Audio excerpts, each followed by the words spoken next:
In their much-anticipated rematch of the 2022 NBA Finals, the Warriors faced off against the defending champions with plenty of buildup. Despite the history and the Steve Kerr-related drama, the Warriors came out on top by boosting their defensive effort. In this breakdown, I'll go over the strategy they used to counter the Celtics' potent offense involving the pick and roll with Jayson Tatum. So let's get to it. Without Jaylen Brown, Boston wanted to get the ball into their superstar Jayson Tatum's hands as much as possible. With Tatum having a bad matchup on Green, Al Horford comes to set a pick and roll. Golden State has shut down Boston's offense to a season-low 40 points in the first half by disrupting their main offense. In this case, it involves a screen defender in Moses Moody to jump out and switch hard. On the very first play of the game, the Warriors actually trapped the pick and the Celtics got an alley-oop dunk. But this time Tatum is anticipating the trap, but instead jumps to pass it a short roll. Draymond expertly plays a rolling man in Al Horford with the goal of forcing him to make a decision. Trayce Jackson-Davis correctly rotates as the weak side big man, but Horford struggles to make this pass and turns it over. That's exactly what you want if you're the Warriors.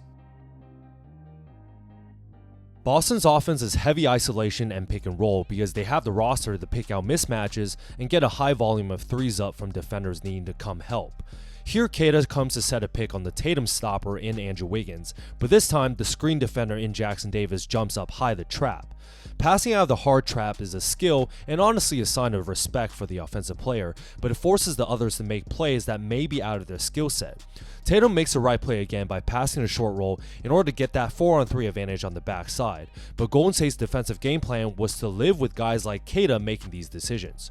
You can see Moody make a timely rotation and pressures the ball, leaving Derek White wide open. Keita becomes extremely uncomfortable in this role, and Moody makes a great defensive play and gets a steal. Great blitz again on Tatum. Again, the Celtics want to run pick and roll with Tatum all the time. I did not get the full footage here, but you can tell Horford comes for the on-ball pick and Draymond immediately traps. Horford is not much of a roll threat, but credit Dre's ability to rotate back and even get a hand on the short roll pass, forcing another Celtics turnover. You can begin to see a common theme now. All hailed the defense of Andrew Wiggins. What a great defensive matchup on Tatum. Slides his feet well first, and when Keita is walking up to set a screen, Wiggs angles his body so Tatum is forced towards his weak left hand, also knowing Draymond Green is behind him. With no open area, Tatum has to back off, forcing Keita to try to roll and get the pass. Now Draymond fully commits and blitzes Tatum and leaves his man double, eventually pressuring JT to pick up the ball. Buddy Hield rotates off of his man, and you got GP2 also waiting as the weak side low man, but Golden State will live without Horford wide open just like that in the 2022 Finals. Tatum chooses Keita, but GP2 is there to strip the ball first. Now you got Draymond back to help, and Buddy is covering the two weak side Celtics. But the Warriors rotate perfectly here. Hield even knows the personnel by not closing out on the wide open Horford, forcing him to hesitate and ball fake and ruin his own rhythm. Now he shoots and breaks a three. Your turn, Peyton Pritchard. Handoff screen involving Kornet and the shorter Pritchard, and the Dubs immediately notice the size advantage and pounce, abusing another blitz defense. The smaller Pritchard just cannot see over two 6'7" guys, with Green getting a hand on the ball first, and then both Wiggins and Buddy getting touches on the second pass, allowing GP2 to play the lane and snag another turnover. Absolutely suffocating defensive possession. Now, with pick and rolls involving Jayson Tatum and Steph Curry as the defender, the defensive strategy is much different. Curry is a decent defender, but you want to avoid the switch as much as possible, so a common theme throughout the years that Steve Kerr employs when Curry's man is the one setting the on-ball pick is to allow Steph to hedge hard. Since Hauser is not a threat as the roll man, the Warriors want to give the on-ball defender and Wiggins just enough time to recover before Steph leaving the hedge and rotating back to the shooter.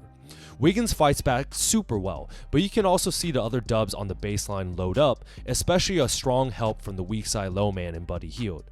Again, the Warriors want Horford to get the ball, and here Buddy gives a great closeout, forcing Al to try and put the ball on the floor and be uncomfortable. Instead, he travels first, and it's another great defensive possession.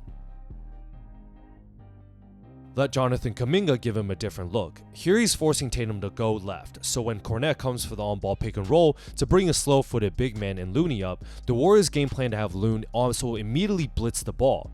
Looney uses his full body to absorb the contact first, which knocks Tatum off balance and backwards towards the half-court line.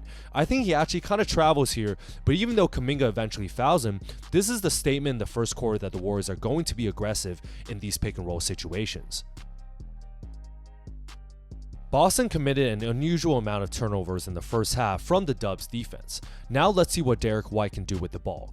Kornet tries to pretend to set a pick by slapping Waters, and look at Trayce Jackson-Davis' position super high as a screen defender, ready to jump out. We know DY is a solid player, but he's more of a jump shooter and less of a creator. So the second he puts the ball down, this blitz defense puts White in an uncomfortable situation with pressure near the half-court line. The Warriors use the line as another defender to force the pass, and gets a turnover as Peyton Pritchard comes up and touches for the backcourt violation. Another great double team. Once again, the goal is to knock off the rhythm of Jayson Tatum.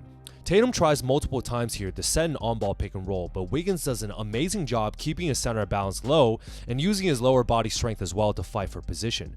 Even after a couple times, Tatum gets frustrated and pushes Wiggins off for an offensive foul call. These little things matter mentally for a superstar like JT. It was an absolute defensive masterclass by the Warriors in the first half. On-ball pick and roll set by White, and another strong hedge by Steph Curry as game plan, which creates just enough time for Wiggins to recover back to Tatum. Tatum often dribbles with his head down, and you want him to go ISO on Wiggins as much as possible, honestly. Amazing defensive slides by Wiggs to use his chest and keeps his arms straight up, putting JT in another dribbling episode where Curry's able to help off his man and slap the ball out and get another steal. Gotta keep sticking to the strategy. Another high pick and roll involving Tatum and Keita, but you can see TJD already try to come out and trap. But this time, Tatum rejects the screen to go right, and the Warriors are ready to rotate and help. 3 Dubs are sitting in a lane, but the most important is Draymond Green, whose high basketball IQ knows to rotate over as the weak side low man on this drive.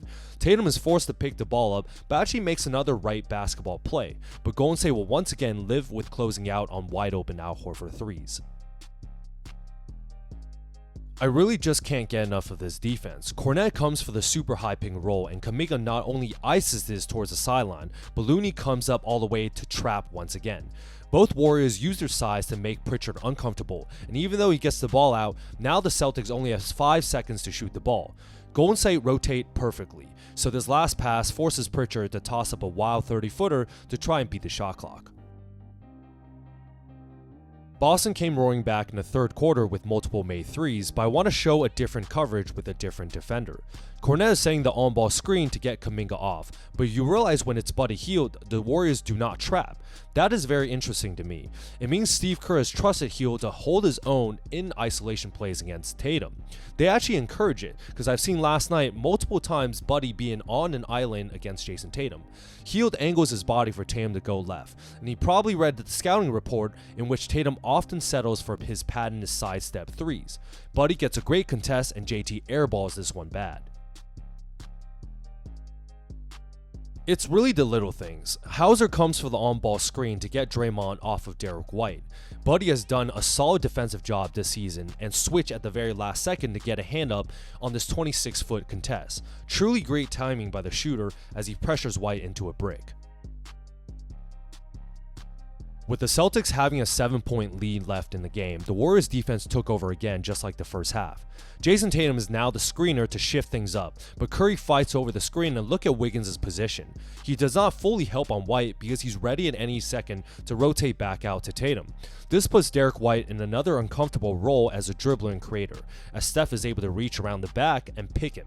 Another possession of knowing your personnel's weakness. Same shit and same defensive coverage. Tatum waves off Horford to get a 2-man game with White. Curry fights over again, but this time the Celtics create a lot more space by having Tatum fade to the wing with Wiggins in a drop. This forces a long 10-feet closeout for Wiggs, but I believe Golden State will live with Jayson Tatum catch and shooting instead of dribbling into rhythm on his 3-point attempts. He was still hot in the second half, but here he bricks one. For the last example, let's stick to the theme of making role players make plays, especially in the fourth quarter. Boston maintained that two-man game with White and Tatum.